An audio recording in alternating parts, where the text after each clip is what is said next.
Hello दोस्तों, मैं प्रीतम कुमार आप सबों का स्वागत करता हूं आपके अपने चैनल सिद्धार्थ एजुकेशन पॉइंट पर। आज का वीडियो 2019 में सीटेट एग्ज़ाम में पूछे गए सभी गणित के सवालों से संबंधित है और मुझे उम्मीद है कि आप लोग को ये वीडियो बहुत ही फ़ायदेमंद होगा और बहुत उपयोगी होगा, क्योंकि आपका सीटेट एग्ज़ाम अगले मंथ 5 जुलाई को होने वाली है और उस एग्ज़ाम में इस वीडियो से काफ़ी सवाल आपको देखने को मिलेंगे। तो आइए हम लोग वीडियो को शुरू करते हैं। उससे पहले जो भी लोग पहली बार मेरे चैनल को विजिट किए हैं वो सब्सक्राइब कर लें और बेल आइकन को जरूर दबाएं, ताकि आपको इस प्रकार का वीडियो आपको हमेशा मिलता रहे। तो आइए पहला क्वेश्चन को देखते हैं। क्वेश्चन है, एक स्कूल में आधे छात्र बैडमिंटन खेलते हैं, 1/4 छात्र वॉलीबॉल खेलते हैं, 1/8 टेनिस खेलते हैं, 1/16 छात्र शतरंज खेलते हैं, हम लोग चेस कहते हैं, और बाकी तैराकी करते हैं यानी स्विमिंग करते हैं। यदि वॉलीबॉल खेलने वाले छात्रों की संख्या 160 है तो कितने छात्र शतरंज खेलते हैं? ठीक है, तो ये सवाल बनाना बहुत ही आसान है। आप खाली बड़ा क्वेश्चन को देख कर डरिएगा नहीं। सबसे पहले देखिए, यहाँ पे जो संख्या दिया हुआ है उसे ध्यान दीजिए कि किसका संख्या दिया हुआ है। तो ये संख्या दिया है वॉलीबॉल खेलने का, और यहाँ पर अगर यदि आप देखेंगे तो 1/4 छात्र क्या है, वॉलीबॉल खेल रहे हैं। तो हम यहाँ पर 1/4 छात्र लिखेंगे और उसका मान कितना लिखेंगे, 160। ठीक है, अब अगर यदि हम यहाँ से, आप ध्यान रखिए कि जब भी कोई मान भिन्न में दिया रहे तो अगर हम एक भाग निकाल लें तो एक भाग का मान होगा पूरा छात्र, पूरा स्टूडेंट्स की संख्या उस स्कूल में एक भाग होगा। ठीक है, क्योंकि भिन्न का सबसे बड़ा मान क्या होता है, 1 होता है। ठीक है, तो अब यदि अगर हम यहाँ पे क्रॉस गुना करेंगे तो 1 गुना 1 हो गया, और 4 को गुना करेंगे 160 से, तो ये 16 चौका 64, 640 हो जाएगा। अब आपसे क्या पूछा कि कितने छात्र शतरंज खेलते हैं। यहाँ देखिए दिया हुआ है 1/16 छात्र शतरंज खेलते हैं। तो यहाँ पर शतरंज लिख करके आप क्या करेंगे कि शतरंज का भाग दिया है 1/16 और 640 को इससे गुना कर देंगे, यानी पूरे छात्र का 1/16 क्या है, शतरंज खेलता है। 16 को यहाँ से आप काटेंगे तो 16 चौका 64 और आपका मान आ जाएगा 40 छात्र, यानी 40 छात्र जो है क्या करते हैं, शतरंज खेलते हैं। उम्मीद है आपको समझ में आया होगा। आइए अगले क्वेश्चन पे चलते हैं। अब देखिए अगला सवाल जो दिया हुआ है, 18.3/4 में कितने चतुर्थांश हैं। आप ध्यान रखिएगा, जितने भी टेट वगैरह एग्जाम होते हैं, चाहे वो सी टेट हो, बी टेट, यूपी टेट, चतुर्थांश से लेकर के अंश से लेकर के आपका बाइनरी से लेकर के एक क्वेश्चन आपको जरूर पूछा जाएगा। ठीक है, तो चतुर्थांश मतलब आप समझेंगे 1/4। चतुर्थांश बने क्या हो गया, चतुर्थ बने हो गया 4, और थांश यानी चतुर्थ का अंश, चतुर्थांश। ठीक है, यानी कि 1/4 भाग। तो पहले इसको सिंप्लीफाई कर लेते हैं। 18 चौक 72 और 3 कितना हो जाएगा, 75/4। क्या करते हैं, यहाँ से यहाँ गुना किए और 3 को जोड़ दिए। अब जो है इसको आप क्या करेंगे, इसका इतनवा भाग निकालना है तो इसको 1/4 से आप भाग कर देंगे। तो अब देखिए, जब किसी भिन्न को आप किसी भिन्न से भाग कर रहे हैं तो ये नीचे वाला जो भिन्न है वो ऊपर जाके पलट जाएगा और गुना हो जाएगा। यहाँ से 4 और 4 कटेगा, क्या बच जाएगा, 75। तो आपका आंसर क्या होगा, 75। क्वेश्चन नंबर 3 कहता है कि अंकों 2, 3, 4, 6, 7, 8 को निम्नलिखित रिक्त स्थानों में व्यवस्थित किया गया है, यानी ये आपका रिक्त स्थान दिया गया है, इसमें आपको इन अंकों को सजाना है। और पूछा गया कि योग करने पर अधिकतम संभव संख्या क्या होगी, और आपको ये 4 ऑप्शन दिए गए हैं। तो आपको ध्यान रखना है कि इनमें से आपको उन संख्याओं को बनाना है जो अधिकतम रूप में है, क्योंकि यहाँ आपसे पूछा क्या है, मैक्सिमम, अधिकतम क्या बना सकते हैं। तो क्यों ना हम लोग एक बना दें, 8, 7, 6 पहले लेते हैं। यहाँ पे 8, 7, 6, देखिए अगर यहाँ पे आप 6 लेते तो 600 बनता, 7 लेते तो आप 700 बनता। तो हमने किसको ले लिया, 8 से। तो ये 800, और 8 से बड़ा कोई अंक यहाँ पर है नहीं है, तो ये अधिकतम संख्या ऊपर ले लिए हम। अब एक संख्या और क्या बचता है, देखिए अगर हम 3 आगे लेंगे तो 300 बनेगा, 2 लेंगे तो 200 बनेगा, 4 लेंगे तो 400 बनेगा। तो एक काम करते हैं, अधिकतम करने के लिए इसको हम 432 इसको यहाँ सजा दिए। अब इसको जब आप जोड़ेंगे कितना होगा, यहाँ पे जोड़ दिया गया है तो 6, 2, 8, 7, 3, 10, 8, 4, 12 और 1, 13, जो आपका ऑप्शन नंबर 1 में दिया हुआ है। उम्मीद है आपको समझ में आ गया होगा। ध्यान रखिए, जब आपको अधिकतम की बात की जाएगी तो आप शुरुआत का जो अंक लेंगे वो सबसे बड़ा लेंगे, ताकि आपका जो संख्या बने वो सबसे बड़ी संख्या बने। ठीक है, आइए अगले क्वेश्चन में। क्वेश्चन कहता है 50 में एक पूर्ण संख्या जोड़ी जाती है और फिर वही संख्या 50 में घटा दी जाती है। प्राप्त हुई दोनों संख्याओं का योग क्या है? और ये आपको चार ऑप्शन दिए गए हैं, 100, 25, 50 और 0। तो इसमें देखिए करना क्या है, पहले आप क्वेश्चन को ध्यान से समझिएगा कि 50 में पहले एक पूर्ण संख्या जोड़ी जाती है। ध्यान रखिए पूर्ण संख्या क्या होता है कि 0 से लेकर 1, 2, 3 कहाँ तक, अनंत तक, ये सभी क्या होते हैं? पूर्ण संख्या होते हैं। ठीक है, तो यहाँ पर जो पूर्ण संख्या की बात की गई है, आप इसमें कुछ भी ले सकते हैं, 0, 1, 2, 3, 4, 5, 6, 7 में कुछ भी आप ले सकते हैं। तो यहाँ एक काम किया जाए कि हम 50 में क्यों ना पूर्ण संख्या रूप में एक ही ले लेते हैं। 0 लेंगे तो भी काम बनेगा, हम 1 लेते हैं। पहले बोलता है भाई 1 आप जोड़ दीजिए, ठीक है, तो 50 में 1 जोड़े कितना मिल गया? 51। फिर कहता है कि और फिर वही संख्या, मतलब जो आप लिए हैं वही संख्या 50 में घटा दी जाती है, तो 50 से फिर हम 1 घटा दिए, कितना मिल गया? 49। अब वो बोलता है कि प्राप्त हुई दोनों संख्याओं का जोड़, यानी 51 और 49 का जोड़। तो 51 और 49 को आप जोड़ेंगे तो कितना मिलेगा? 100 मिलेगा। तो इस प्रकार से आपका उत्तर क्या होगा? 100 होगा। अगर आपको कन्फ्यूजन है कि कुछ बड़ा मान लेने पर तो भी क्या होगा, देखिए एक और को इसको बनाते हैं तरीके से, जिसमें हम लोग बड़ा मान को लेंगे। अगर हम 50 में 20 जोड़ देते हैं, कितना आएगा? 70 आएगा। और 50 में फिर जब आपको 20 घटाना भी है तो कितना होगा? 30 होगा। दोनों को जोड़िए, कितना आ रहा है? 100। किसी भी प्रकार से आपका आंसर 100 ही आएगा। अगर आप 50 में 0 जोड़ेंगे तो 50 ही होगा, 50 में 0 घटाएंगे तो भी 50 होगा, जोड़ने पे कितना आ जाएगा? 100 हो जाएगा। उम्मीद है समझ में आ गया होगा। आइए अगले क्वेश्चन पे चलते हैं। क्वेश्चन नंबर 5 कहता है एक बीकर के 3/7 भाग में पानी है। बीकर को ऊपर तक पानी से भरने के लिए 16 लीटर पानी की आवश्यकता है। बीकर की धारिता क्या है? ध्यान रखिएगा, धारिता यहाँ पे मतलब बोल रहा है कैपेसिटी, यानी कि वो उस बीकर में कितना अधिकतम पानी आ सकता है। तो पहले आप एक फिगर के सहायता से आप समझिए कि ये सवाल क्या कहता है।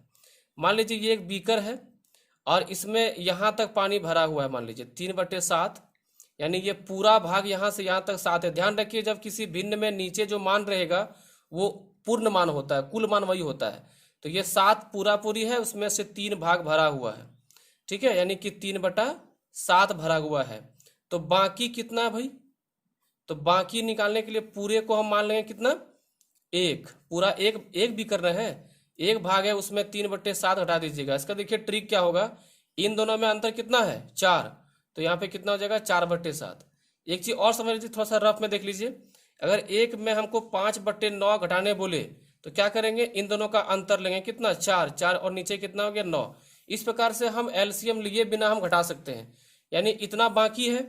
अब देखिए कि अगर कहता है 16 लीटर पानी इसमें भरने की आवश्यकता है, यानी कि यहाँ से यहाँ तक भरने में, यानी ये जो 4/7 बाकी है इसको भरने में कितना लग रहा है?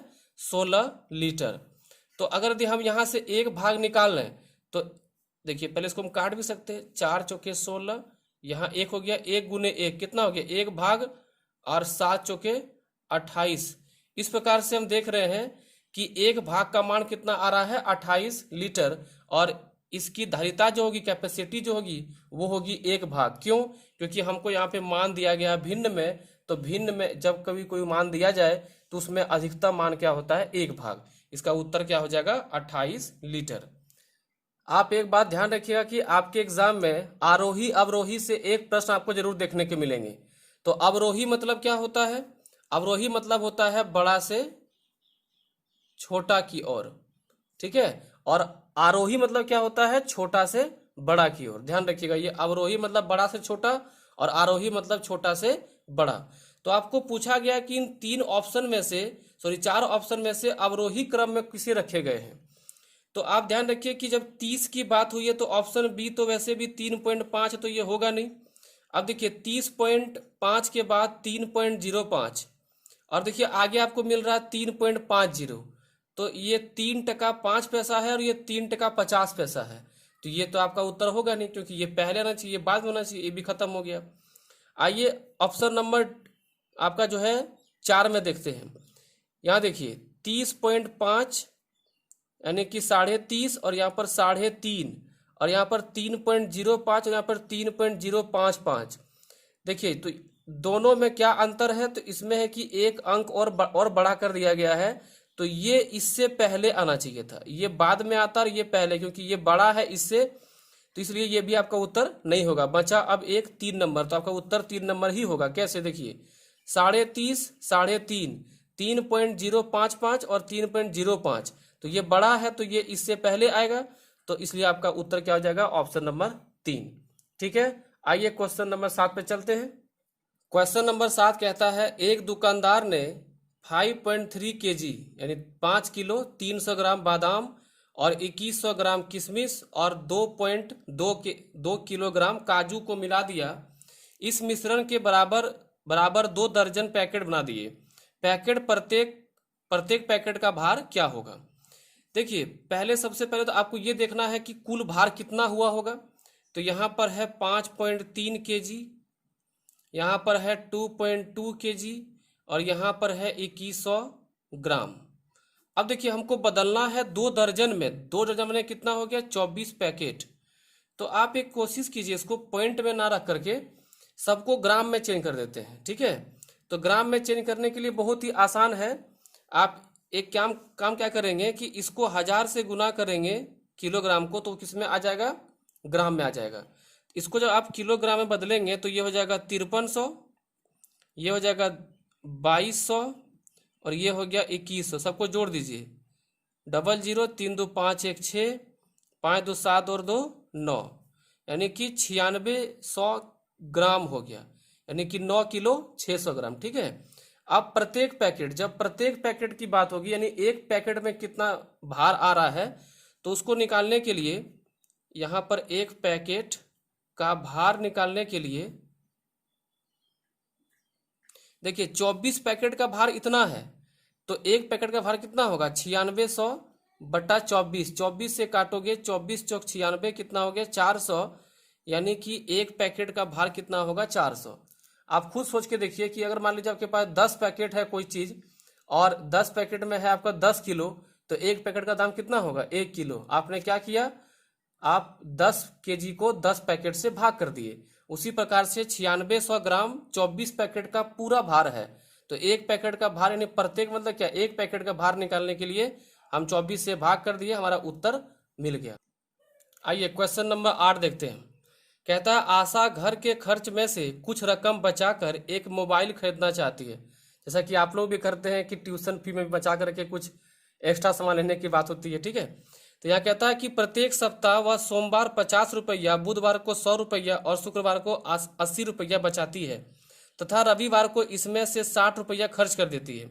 यहाँ लिखते हैं मंडे, फिर यहाँ पर क्या दिया है, वेडनेसडे, चलो हिंदी में लिखते हैं सोम, बुध और शुक्र। सोमवार को 50 टका, बुधवार को 100 टका और शुक्रवार को 80 टका। सब कितना हुआ, जोड़ दीजिए इसको, 100 यानी 230 टका। ठीक है, 230 टका वो बचाती है, उसमें से 60 रुपया खर्चा कर देती है, तो इसका मतलब है कि इसके पास 170 रुपया बचता है एक सप्ताह में। ठीक है, बाकी दिन तो बचाती ही नहीं है, तो वो 3 दिन ही बचाती है, जिसमें से कुल कितना 230 रुपया बचाती है और 60 रुपया वो खर्च करती है, यानी वो 170 रुपया बचा लेती है। अब कहता है कि उसको 5950 रुपया का मोबाइल खरीदना है, तो कितने सप्ताह तक उसको बचत करनी होगी। तो एक सप्ताह में इतना और पूरा इसको इतना खर्चा करना है, तो वहाँ पर आप एक सप्ताह का मान निकालेंगे। एक सप्ताह का जो मान निकलेगा वो होगा आपका 5950 को आप क्या करेंगे, 170 से भाग कर देंगे। यहाँ पे 0 कट गया, 17 को आपको काटना है 17 से। ठीक है, पहाड़ा आप लोग को आता होगा, तो 17 तिया 51, कितना बचा 8 और 5 17 पचे 85, यानी हो गया 35। यानी कुल वो 35 सप्ताह तक वो बचत करेगी, तो उसको 5950 रुपया का मोबाइल वो खरीद सकेगी। ठीक है, आइए अगले क्वेश्चन को देखते हैं। तो क्वेश्चन नंबर 9 कहता है कि मैं कौन सी संख्या हूं। देखिए यह एक तरह से वर्बल क्वेश्चन है, यानी कि बातचीत वाला क्वेश्चन है। बातचीत करके और इसके सभी पॉइंट को समझ करके आपको उसका उत्तर मारना है। पहला कहता है कि मैं दो अंकों की सम संख्या है। देखिए भाई, सभी दो अंक का है और सभी सम संख्या है। सम संख्या होने के लिए किसी भी अंक के यानी संख्या के अंत में 2, 4, 6, 8 रहे या 0 रहे तो क्या होगा, सम संख्या। देखिए सब में है 4, 6, 8 है। फिर कहता है कि मैं 3, 4, 6 का सार्वगुणज हूँ। 3, 4, 6 का सार्वगुणज, तो 3, 4 और 6 का सार्वगुणज जो होगा वो क्या होगा, देखिए तो 12 होगा। यानी 12 जो है इन तीनों से कट जाएगा, तीनों से गुना होकर कटेगा। अगला फिर 24 होगा, 36 होगा, 48 होगा, ठीक है। लेकिन 56 जो है नहीं होगा, क्योंकि 56 जो है वो 3 से नहीं कटने वाला है, ठीक है। तो 56 का इससे पहले ही आपका ऑप्शन कट जाता है। अब क्या बचता है कि मेरे कुल 9 गुणनखंड है। अब देखिए गुणनखंड निकालने का तरीका क्या है, जरा समझिएगा ध्यान से। गुणनखंड को आप अंग्रेजी में फैक्टर भी कह सकते हैं। तो जिससे जिससे अंक से कटेगा, किन किन अंकों से कटेगा, उसे हम लोग गुणनखंड कहते हैं। जैसे 36 1 से कटेगा, 2 से कटेगा, 3 से 12 36, 4 से 9 36, 6 से 6 गुने 6 36, 9 चौक 36, 12 तिया 36, 18 दूनी 36 और 36 से कम 36। तो 3 3 6 और 3 9, देखिए 9 गुणनखंड हो गया। तो इसका ऑप्शन नंबर 1 यानी आपका 36 का आंसर होगा। दोस्तों क्वेश्चन नंबर 10 है, कहता है कि यदि 11011 bracket 2 is equal to blank दिया है और यहाँ पे 10 लिख दिया है। यानी कि ये सिंपली आपको कह रहा है कि बाइनरी नंबर दिया गया है, उसको आपको दशमलव संख्या बताना है, यानी डेसिमल नंबर, यानी आपको संख्या बताना है पूर्ण संख्या में। तो बोला कि यहाँ पे कितना संख्या क्या भराएगा। आप ध्यान रखिए कि आपको इससे पहले बाइनरी से डेसिमल और डेसिमल से बाइनरी बदलने के लिए एक वीडियो में बना के आपको दे चुका हूँ। जो भी लोग नहीं देखे हैं, इसका लिंक डिस्क्रिप्शन में दिया गया है, आप उसे जरूर देख लें, क्योंकि आपको सीटेट में एक क्वेश्चन वहाँ से पक्का मिलेगा, जैसे कि 19 में क्वेश्चन दिया हुआ है। तो इसको बनाने का बहुत ही सिंपल तरीका मैंने सिखाया था कि जब भी ऐसा लिखा रहे तो आप यहाँ शुरू करेंगे और 2 पे पावर स्टार्ट कहाँ से करेंगे, 0, फिर यहाँ 2 पावर 1, फिर यहाँ 2 पावर 2, यहाँ 2 पावर 3 और यहाँ 2 पावर 4। ध्यान रखिए 0 वाला मान नहीं लिया जाएगा। 2 पे पावर 0 कितना होता है, 1। किसी भी अंक पे 0 कितना होता है, 1 होता है। 2 पावर 1 तो 2 होगा, ये तो खत्म हो गया। 2 पावर 3 8, 2 पावर 4 16, तो 16 और 8 कितना हो गया, 24, 24 और 3 27। इसका आंसर कितना होगा, ऑप्शन नंबर 3 27, ठीक है। अगला क्वेश्चन देखते हैं। अब देखिए अगला क्वेश्चन है कि एक वर्ग की भुजा 10 सेंटीमीटर है। यदि वर्ग की भुजा दुगुनी कर दी जाए तो नया परिमाप कितने गुना हो जाएगा। देखिए पहले वर्ग समझिए कि वर्ग क्या होता है। वर्ग हम उसे कहते हैं जिसकी सभी भुजाएं आपस में समान हो। इसका अंग्रेजी क्या होता है, स्क्वायर। अगर 10 सेंटीमीटर तो ये भी कितना होगा 10, ये भी कितना होगा 10, ये भी कितना होगा 10। अब यहाँ बोल रहा है कि परिमाप में क्या बदलाव हुआ है। तो इससे पहले आपको जानना होगा कि परिमाप पहले कितना था। तो परिमाप माने क्या होता है, बाहरी कुल माप। परि माने बाहर और माप मतलब सबका मेजरमेंट, मापन, ठीक है। तो आपका वर्ग का परिमाप क्या होता है, 4 गुने भुजा। तो ए मैंने भुजा हो गया, तो यहाँ पे 4 और भुजा कितना है 10, यानी कि पहले कितना था 40। अब कहता है कि भुजा को यानी ए को दुगुना कर दिया, यानी कि 20 कर दिया। अब अगर हम परिमाप निकालेंगे तो परिमाप हो जाएगा आपका 4 गुने भुजा, यानी कि 4 गुने 20 बराबर हो जाएगा आपका 80। तो कितना गुना हो गया, 2 गुना। तो इसका आंसर क्या होगा, 2 गुना हो गया, ठीक है। आइए अब आज के वीडियो का अंतिम क्वेश्चन देखते हैं और पेडागोजी क्वेश्चन हम लोग फिर अगले वीडियो में देखें। तो क्वेश्चन नंबर 12 कहता है, क्वेश्चन दिया है कि 72 गुने 28 बराबर 36 गुने 4 और यहाँ पर ब्लैंक कर दिया है। कहता है कि रिक्त स्थान की संख्या, यानी यहाँ की संख्या क्या है। ए दिया है 7 का गुणज है, बी दिया है एक आभास संख्या है, सी दिया है 10 से कम है, डी एक सम संख्या है, ई 56 का गुणनखंड है। गुणनखंड मतलब जो 56 को काट सके। अब इसका कूट दिया हुआ है, देखिए ये आपका आंसर है, ये इसमें से आपको आंसर बताना है, ठीक है। तो ये अब क्वेश्चन कैसे बनेगा, तो बहुत ही सिंपल है। सबसे पहले आप क्या करें कि इसको x मान लीजिए। अब अगर जब आप काटेंगे तो 9 से कटेगा 4, 9 से कटेगा 8। आप एक काम करें, 4 से काट दीजिए 2 बार में और यहाँ 4 से काट दीजिए 7 बार में।